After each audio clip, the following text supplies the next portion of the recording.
Um dos carros que mais vem gerando resultado, né, que mais vem gerando polêmica no nosso canal, é um carro que muita gente considera feio e outros falam que é um veículo pioneiro, um veículo que foi construído por um visionário e por aí vai. E a gente resolveu fazer um vídeo contando a história desse modelo no Brasil. Qual marca eu estou falando? Obviamente não é nenhum dessas marcas aqui atrás, eu estou falando do Gurgel. Este aqui é um Gurgel Itaipu, modelo E400 de 1981. O que esse carro tem de tão interessante? Se vocês lembrarem que no começo dos anos 70 nós enfrentamos uma crise, logo na metade, para te falar a verdade, que foi uma crise de petróleo, onde o combustível foi ficando muito caro, e isso fez com que várias montadoras lançassem automóveis mais econômicos. Então, tanto a linha Chrysler, que lançou um Dodge com um carburador mais econômico, a Chevrolet também teve que lançar motores que eram mais econômicos, até porque o mercado americano caiu muito. Vocês podem ver que o Camaro Type 74, o Mustang 2, todos eles vinham com uma mecânica muito menor. Então houve uma busca por modelos mais econômicos, né? E aqui no Brasil, houve um incentivo muito grande para a pesquisa de novos combustíveis alternativos ao petróleo, justamente para que não ficássemos dependendo somente da gasolina. Foi aí que veio a campanha do Proálcool, onde o Brasil foi desenvolver o combustível à base de cana-de-açúcar, né? E o João Amaral Gurgel, que tinha essa empresa Gurgel, resolveu aproveitar esse incentivo e fazer estudos de viabilidade de uma nova forma uma nova não, porque não era nenhuma novidade, mas era novidade no Brasil de experimentar um tipo de mecânica elétrica.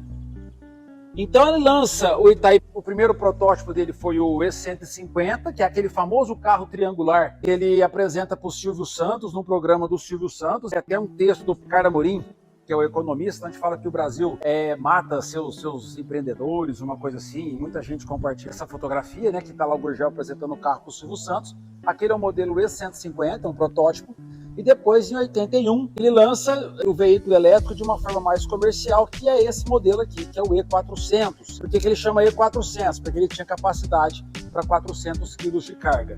Então, essas rodas que vocês estão vendo aqui, que é uma roda aro 13, com a furação que se usava na Kombi na época, a suspensão dianteira dele é igual a da Kombi, e o câmbio atrás aqui também é o câmbio de Kombi. Isso explica que ele tem alavanca. Então esse aqui é um carro para restaurar. O painel dele é um painel que tem esses reloginhos elétricos aqui, que tem amperímetro, tem bastante coisinha. Não tá difícil fazer, porque é fibra de vidro. A mecânica que está aqui é original, que eu mostrei aqui.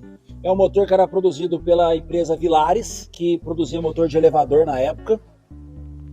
Eu não sei precisar, o pessoal que pode saber mais, parece que a Vilares foi a empresa que trabalhava o presidente Lula quando ele se acidentou e precisou amputar o dedo. Essa caixa aqui, ela vai, na realidade, aqui atrás. Essa caixa é a caixa que tem todo o mecanismo, deixa eu ver se eu consigo mostrar aqui, todo o mecanismo elétrico que vai no carro.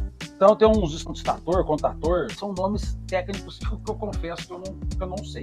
E tem uma resistência ali no fundo, vamos ver se mostra. Essa é a resistência que também faz parte do conjunto original da mecânica. Esse automóvel aqui, essa carroceria, esse chassi, assim como 90% de todas as unidades fabricadas desse modelo aqui, ele foi vendido para uma estatal. Então, nesse caso, a estatal foi a Telebrás. A Telebrás era uma empresa de telefonia e esse carro atendeu a Telebrasília, né, a capital. A Telebrasília comprou 2 carros, inclusive, que era o irmão gêmeo desse aqui. O presidente João Figueiredo andou, presidente na época do Brasil, que era o João Figueiredo, andou no carro, deu uma volta no quarteirão para mostrar a mecânica elétrica. Por que o Gurgel resolveu lançar esse carro? Houve uma pesquisa na época que mostrava que a média de uso diário de um automóvel não passava os 60 quilômetros. Você poderia muito bem usar o carro para trabalhar, para ir no serviço e voltar, e aí à noite você podia carregar o carro, carregar a energia dele em casa.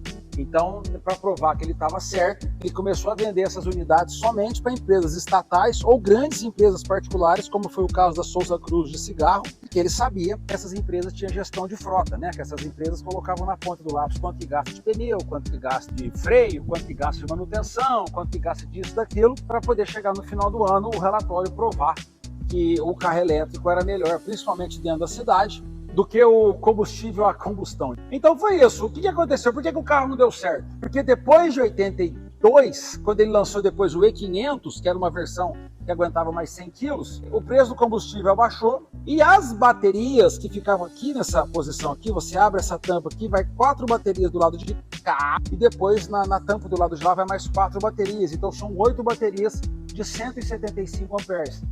O que aconteceu é que como as baterias evoluíram muito pouco e elas sempre foram ruins, você não tinha capacidade de manutenção. As baterias morriam com 1 ano, 2 anos de uso e isso fez com que o automóvel elétrico, né, nos anos 80 aqui no Brasil passasse a ser inviável. Se vocês forem entender isso de uma forma mais geral, o automóvel elétrico ele existe antes na história do que o automóvel a combustão. O automóvel elétrico nasce em 1881 com Gustave Rouvet, que é um francês que pegou um triciclo da Conventre, em inglês, que era uma bicicleta de 3 rodas, pegou um dínamo da Siemens e pegou um conjunto de baterias que já tinham sido criado pelo Gaston Planté, também na França, e montou ali um triciclo elétrico e andou pelas ruas de Paris. Ele fez isso 6 anos antes, aliás, 5 anos antes do que o Benz fez, o Carl Benz fez com o primeiro veículo a combustão interna. Então o veículo elétrico nasce antes do veículo a combustão. E sempre teve nos Estados Unidos, principalmente, a Detroit, era uma empresa que fabricava carro elétrico, a Baker fabricava carros elétricos, então não era incomum o carro elétrico há mais de 100 anos atrás, né? Mas por que não vingou? Não vingou por conta do custo de bateria, a manutenção da bateria era pior do que você conseguir repor ali o combustível fóssil, né, a gasolina no seu carro. Isso fez com que o carro elétrico não vingasse. E por conta dessa mesma bateria, que foi que o Gurgel não foi para frente nos anos 80, e também é por conta dessa mesma bateria, que hoje é de lítio, que muita gente fala que o carro elétrico não tem, não vai ter um futuro brilhante, e sempre jogam a culpa na bateria. A bateria evoluiu demais. Não sei se talvez se o Gurgel ainda existisse e lançasse um carro elétrico agora, com um motor muito mais moderno, porque o motor, esse carro aqui é elétrico, né? Os carros elétricos de hoje são quase mais eletrônicos do que elétrico. Aqui tudo aqui é elétrico, toda a central ali, tudo elétrico. Então, não sei dizer se um automóvel desses fosse lançado em 2023 pelo João Amaral Gurgel, com uma mecânica moderna, se esse carro estaria aí nas ruas. O que você acha, hein?